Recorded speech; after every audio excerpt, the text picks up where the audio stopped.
Cinema, ആ ഒരു genre, പണിയുടെ സിനിമയുടെ ഒരു ജോണർ ഉണ്ടല്ലോ, നിങ്ങൾക്ക് എന്താണോ സിനിമ കണ്ടപ്പോൾ തോന്നിയത് അങ്ങനത്തെ ഒരു ആ ജോണറിലാണ് എൻ്റെ 2 സിനിമകൾ അടുത്തത് വരുന്നത്.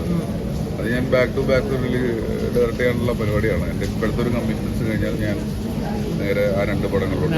3 ഫിലിം പ്ലാനിംഗ് ഉണ്ട്. ആ 3 ഉണ്ട്.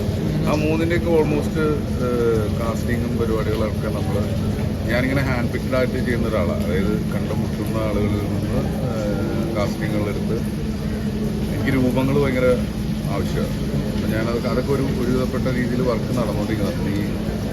ഈ പരിപാടി നടക്കുന്നതുകൊണ്ട് അത് കഴിഞ്ഞിട്ടേ ഉള്ളൂ.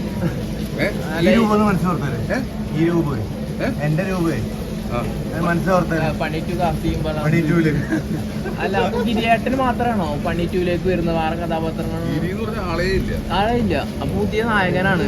ഒന്നുമില്ല, ആ ഒരു ജോണർ മാത്രമാണ് റിപ്പീറ്റ് ചെയ്യുന്നത്.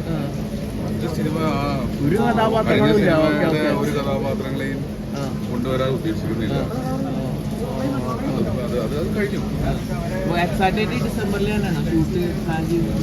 ഞാൻ എൻ്റെ അഭിനയത്തിൻ്റെ പരിപാടി കുറച്ച് കമ്മിറ്റ്മെന്റ്സ് തീർന്നു കഴിഞ്ഞാൽ ഞാൻ ഈ ജോണർ എങ്ങനെ ത്രില്ലറാണ് ഇതോ ഞാൻ പറയാൻ പാടില്ല. അത് ഓൾറെഡി ചോദിച്ചു. അല്ല, ചോദിച്ചാൽ